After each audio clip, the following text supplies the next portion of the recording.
Hello everyone, कैसे हैं आप सभी लोग। तो वनपाल और वनरक्षक के बच्चे एग्जाम दे चुके हैं, सिर्फ एक शिफ्ट बची है जिसके बारे में भी आगे बात करने वाला हूं। लेकिन वनरक्षक की कट ऑफ को लेकर के काफ़ी वीडियोज मिल रहे हैं जिसमें आपको 80+ भी बताए जा रहे हैं, 75+ तो अधिकतर गुरुजनों के द्वारा आपको बताया जा रहा है कि इतनी कट ऑफ रहेगी।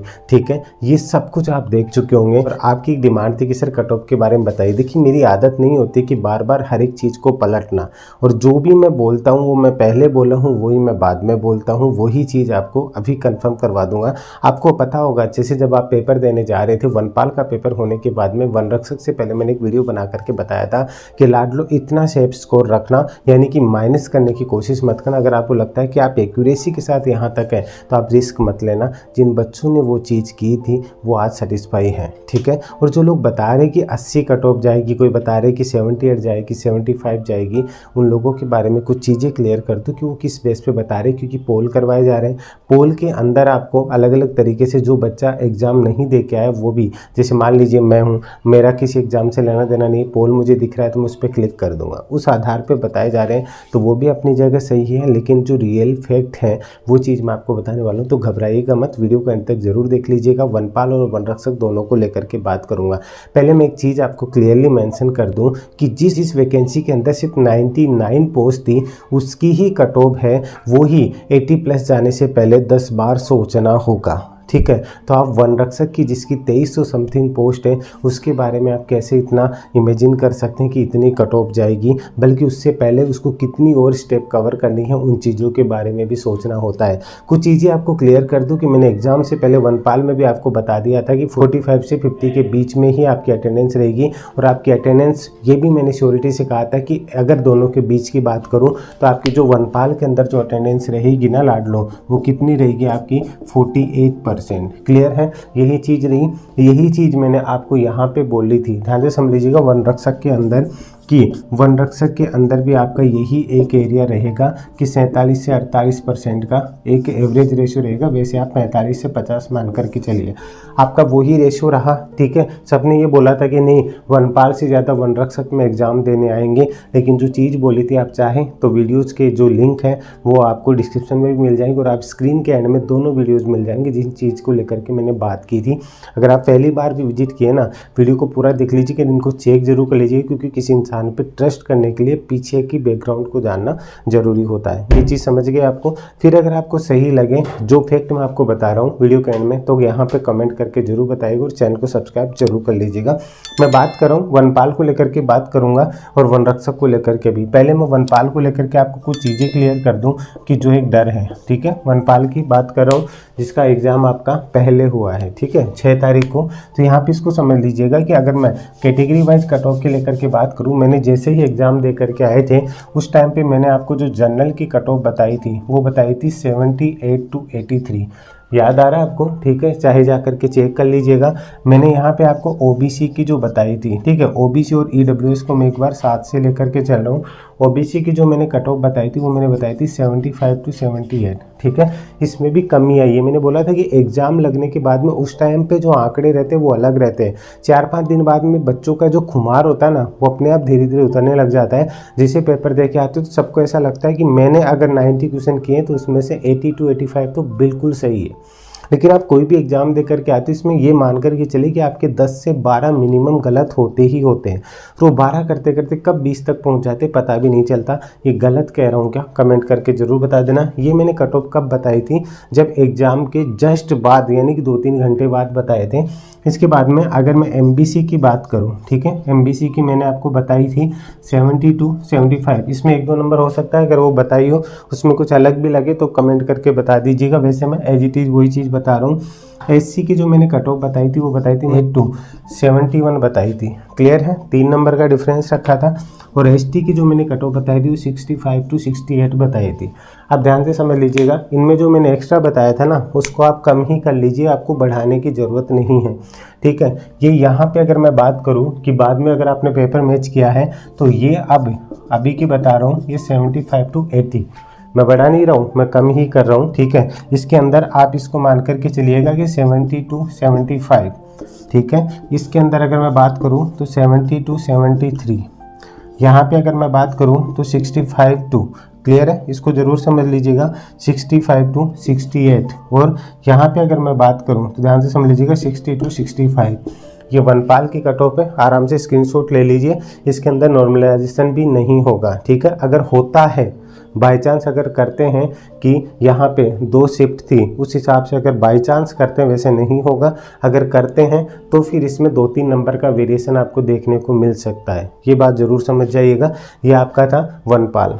अब बात कर रहा हूँ वन रक्षक की कि आपको जो कट ऑफ बताई जा रही है ना, उसमें कितना डिफरेंस देखने को मिलेगा, कितनी हकीकत है कितनी नहीं है, आप उन फैक्ट को समझते हुए चलिएगा। जब आप एग्जाम देने जा रहे थे तो मैंने आपको ये बोला था कि अगर आप जनरल कैंडिडेट, जनरल ओबीसी और ईडब्ल्यूएस यहाँ दोनों को लेकर के चला था, अगर आप 65 to 65 के बीच में अगर आप एक्यूरेसी के साथ में क्वेश्चंस करते हैं तो रिस्क मत लेना, यही बात बोली थी ना।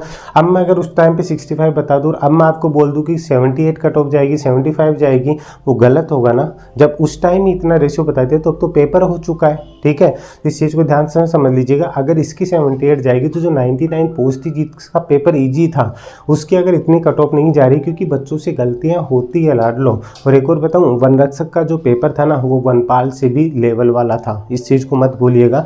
तो मैं ये बता रहा हूँ, अगर आप जनरल एमबीसी और ईडब्ल्यूएस कैंडिडेट हैं, अगर आपके 60 to 65 के बीच में, अब मैं ये क्यों बता रहा हूँ 62 वाला किसके लिए बता रहा हूँ, ओबीसी और ईडब्ल्यूएस वाले। लेकिन जो जनरल का कैंडिडेट अगर 64 65 के आसपास 1-2 नंबर आगे पीछे भी है तो आप यहाँ पे सेफ स्कोर में हैं, टेंशन मत लीजिएगा। मैं फिर से बता रहा हूँ, अभी जो लोग आपको 80 और 75 ये बता रहे हैं ना, 10 दिन बाद में लिख करके ले लो ये बात, 10 दिन बाद में वापस से कट ऑफ का वीडियो आएगा इन लोगों का और वापस से ये डाउन आते जाएंगे, ठीक है। इस चीज़ को नोट डाउन कर लेना, फिर बताना कि सर आपने सही कहा था, क्योंकि उनके पास वापस से वो पोल करवाएंगे, वो डेटा आएंगे और वापस से वो चीज़ बताएंगे, तब तक आप टेंशन में आ जाते हो। तो घबराइए मत, जो चीज़ एक बार बोलिए वही बार बार बोलूँगा, पलटने की आदत नहीं है। अब यहाँ पे एक चीज़ बता दूंगा, जो भी मैं कट ऑफ बता रहा हूँ अगर नॉर्मलाइजेशन होता है, ठीक है, ध्यान से समझ लीजिएगा, क्योंकि होगा 4 शिफ्ट में पेपर है, नॉर्मलाइजेशन होता है तो ये जो 65 से 70 यानी कि इसके अंदर 4 से 5 नंबर बढ़ सकते हैं, बस इतना हो सकता है। लेकिन ये 70 क्रॉस नहीं करेगा। फिर से सुन लीजिएगा, कई लोग फिर ध्यान नहीं देंगे, सर आपने 65 बता दिया। अगर नॉर्मलाइजेशन होता है, क्योंकि मैंने सेफ स्कोर बताया था, नॉर्मलाइजेशन होता है तो 4 से 5 नंबर बढ़ सकते हैं, लेकिन ये 70 क्रॉस रेयर केस में भी नहीं करेगी, ठीक है। अगर होता भी है तो 1-2 नंबर आगे भले ही हो सकता है, लेकिन ये 70 क्रॉस नहीं करेगी, इस चीज़ को भी नोट डाउन कर लीजिएगा। क्लियर है, तो घबराने की जरूरत नहीं। ओबीसी ईडब्ल्यूएस ये सब कुछ मैं आपको बता चुका हूँ। एमबीसी कैटेगरी की अगर मैं बात करूँ, ठीक है, तो यहाँ पे आप ये समझ करके चलिएगा, अगर आपके 60 से, ठीक है, 63 क्वेश्चन के बीच में भी है, ठीक है, ध्यान से समझ लीजिएगा, एमबीसी 60 to 63 के बीच में भी है, आपको टेंशन लेने की ज़रूरत नहीं है। मैं फिर से क्लियर कर दूँ आपको, अगर नॉर्मलाइजेशन होता है तो ये प्लस 4 से 5 नंबर बढ़ सकते हैं इसके अंदर, ये चीज़ ज़रूर समझ लीजिएगा, ठीक है। जो पहली शिफ्ट थी वन रक्षक की, उसका पेपर था वो लेवल वाला था, सेकंड लिस्ट का रिजेक्ट हो चुका है तो उसका पेपर दोबारा होगा, उसके बाद में भी थोड़ा सा इफेक्ट हो सकता है 1-2 नंबर का, इस चीज़ के ऊपर ज़रूर ध्यान दे लीजिएगा। एससी की अगर मैं बात करूं, ध्यान से समझ लीजिएगा, एससी की मैंने आपको पहले भी बताई थी कि अगर आप 58 to, ठीक है, 58 to 61 या इसके आसपास में है, तो अभी भी मैं आपको यही बता रहा हूँ, अगर एससी के कैंडिडेट के इतने नंबर बन रहे हैं, वो फालतू में टेंशन लेने की ज़रूरत नहीं है। फिर से कह दो, अगर नॉर्मलाइजेशन होता है तो प्लस के 4 से 5 नंबर इसमें बढ़ सकते हैं। ये फिर से मैं आपको पहले ही बता रहा हूँ, कई लोग बाद में कमेंट करेंगे, सर आपने तो इतना बताया था, 65 बताया था, 70 कैसे चलेगी, 69 कैसे चलेगी। 4 से 5 नंबर का वेरिएशन नॉर्मलाइजेशन की वजह से बता रहा हूँ।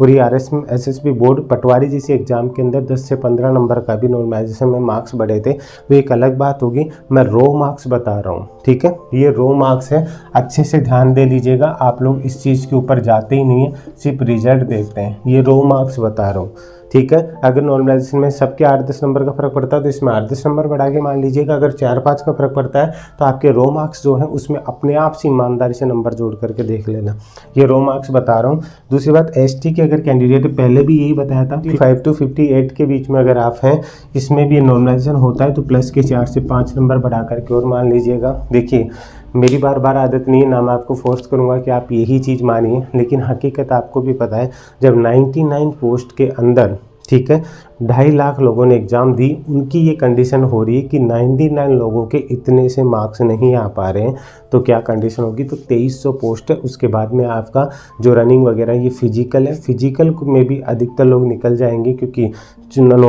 नॉर्मल वाला फिजिकल नहीं है। इसके बाद में मेडिकल टेस्ट भी होगा, ये बोर्ड को भी पता है। मैंने वनपाल की भी ये कट ऑफ क्यों बताई है कि जो मैंने आपको बताई ना लास्ट आपको है ना 80 तक, उसका रीज़न पता है क्या है, क्योंकि इसमें पहले आपका फिजिकल होना है, अधिकतर बच्चे उसमें निकल जाएंगे। ठीक है, जो सिर्फ पढ़ने वाले हैं वो फिजिकल नहीं कर पाते। ठीक है, उनकी बॉडी उस चीज़ को सहन नहीं कर पाती कि 25 किलोमीटर तक चलना, ये सारी चीज़ें ये पॉसिबल नहीं हो पाती उन लोगों के लिए। जो पढ़ने वाले वो वहाँ से पहले ही आउट हो जाते हैं। ठीक है, क्योंकि पढ़ने वाला बच्चा हमेशा पढ़ाई में लगा रहता है, वो फिजिकली उस चीज़ में फिट नहीं होता है। तो जहाँ से कट ऑफ फिर डाउन आएगी, उसके बाद में क्या होगा आपको पता है कि आपका इंटरव्यू होगा। इंटरव्यू के अंदर जो पढ़ने वाले बच्चे होते हैं वो अधिकतर फिजिकल क्रॉस नहीं कर पाते, वहाँ पे दिक्कत आ जाती है, तो वो कट ऑफ इसलिए डाउन जाती है। पूरे फैक्ट आपको बता रहा हूँ। उसके बाद में क्या होता है, मेडिकल होता है। मेडिकल के अंदर जो गिने चुने बच्चे बचेंगे, उसके बाद में भी फाइनल लिस्ट आती है, तो उसको समझिएगा पूरी चीज़ को। इसके बाद में वनरक्षक की बात करूँ, वनरक्षक में भी ऐसे बच्चे भी होंगे जिन्होंने वनपाल का भी पेपर दिया था, लेकिन वनपाल से इसका लेवल जो था वो अच्छा लेवल था, इसको समझिएगा। इसके बाद में जो कट ऑफ जाएगी, ठीक है, 2300 पोस्ट है, 99 नहीं है, 2300 पोस्ट है।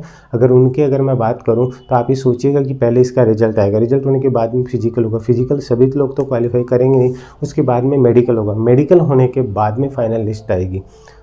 समझ रहे हैं मेरी बात को। तो इसलिए पूरे फैक्ट को समझिए, ऐसे नहीं बोर्ड पे यार मैं आपको बता दूं कि 80 जाएगी 90 जाएगी, हवा में बात करना बहुत आसान है। क्योंकि मैं अब तक आपके साथ जिस फैक्ट के साथ, जिस विश्वास के साथ जुड़ा हुआ हूँ ना, उन सभी चीज़ों का आकलन करके ही मैं ये चीज़ें बता रहा हूँ। फिर भी अगर आपको टेंशन लेना है तो मैं कुछ कर नहीं सकता। अगर आपको ट्रस्ट है कमेंट करके ज़रूर बता दीजिएगा, और प्लीज़ इस वीडियो तक उन सभी तक पहुंचा दीजिएगा जो टेंशन है। कई बार टेंशन का लेवल इतना हाई हो जाता है ना, बच्चा उस चीज़ को सहन नहीं कर पाता और वो गलत डिसीजन ले लेता है। इसलिए आप लोगों से रिक्वेस्ट है, प्लीज़ ऐसे गलत डिसीजन ना लें, ट्रस्ट कीजिए, एक बार सब अच्छा होगा। और आप लोगों से भी रिक्वेस्ट है, प्लीज़ इस वीडियो को उन सभी लोगों तक ज़रूर पहुँचा दीजिएगा। ये सब कुछ आप लोगों के लिए ही है, इसमें कोई चीज़ ऐसा है नहीं कि आपके लिए कोई भी चीज़। मेरा मतलब है कि मैं कम कट ऑफ बता रहा हूँ तो इससे मुझे फ़ायदा होगा, लेकिन मैं झूठ नहीं बोल सकता। ठीक है, बस इतनी सी बात है। जो फैक्ट मुझे लगते हैं वही मैं उसी पे बात करता हूँ। मैं ऐसा भी नहीं कह रहा कि मैं ही सही हूँ, हाँ मैं गलत हूँ, सबसे गलत हूँ, लेकिन जब रिजल्ट आएगा तब आप इस चीज़ को चेक कर लीजिएगा। तो उम्मीद है आपके जो सपने थे वो बने रहेंगे। किसी भी हाल में अपने सपनों को डगमगाने मत दीजिएगा, अपना ध्यान रखिएगा, और हाँ एक प्यारी सी स्माइल अपने होठों पर जरूर रखिएगा, मुस्कुराते रहिएगा, क्योंकि आप उमेश सर के साथ हैं। ध्यान रखिएगा, चैनल को सब्सक्राइब करना मत भूलिएगा, और लाइक और कमेंट करके जरूर बता दीजिएगा, और अपने दोस्तों को भी रिकमेंड जरूर कर दीजिएगा। अभी के लिए इजाज़त दीजिए। जय हिंद, जय भारत, धन्यवाद।